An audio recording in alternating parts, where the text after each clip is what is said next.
রাত বাজে 8:30। রান্না করতে করতে গ্যাস শেষ, কি যে অবস্থা।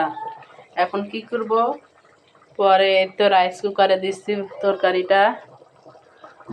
8:30 বাজে, একদম এমন গ্রামে থাকি যে গ্যাস নাই, যা আছে তা এটা তো চুলার সাথে লাগতেছে না।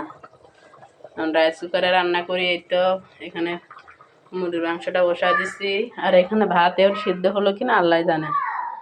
গ্যাস চলে গেছে, এই যে মানে এমনি ডাইকে রেখে দিচ্ছি যতটুকু সিদ্ধ হয় আর কি। ভাতটা মানে আজকে তা হয়েছে একটু ঝরঝরা। গ্যাসে রান্না করলে একটা ঝামেলা, কি করবো? কি নিজের বাড়ি লাঠি চুলা থাকবে, ভাড়া বাসায় থাকি, একদম গ্রামে থাকি।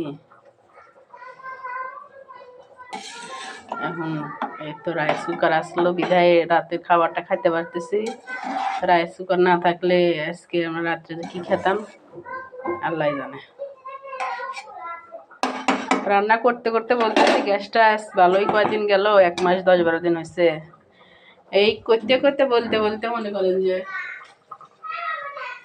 গ্যাসটা চলে গেছে। রান্না করছি মুরগির মাংস। রাইস কুকার আর কোনো সময় রান্না করি নেই তরকারি, আজকে প্রথম রান্না করতেছি। জানি না কেমন হবে খেতে। কালারটা তো ভালোই দেখা যাচ্ছে, এখন দেখা যাক।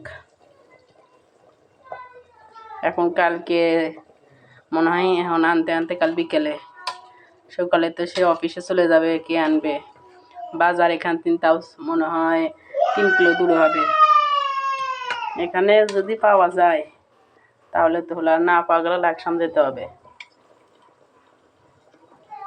আমাদের গ্যাসের সিলিন্ডার টোটালটা পাওয়া যায় না সব। রান্নাটা কেমন হলো সবাই জানাবেন।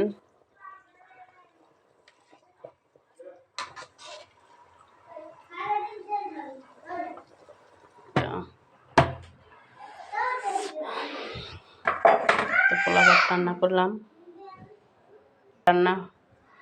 রান্নাটা হোক, এদিকে আমি এই শসার লেবুটা কেটে নেই। কতক্ষণ সময় লাগবে যে রান্না করতে।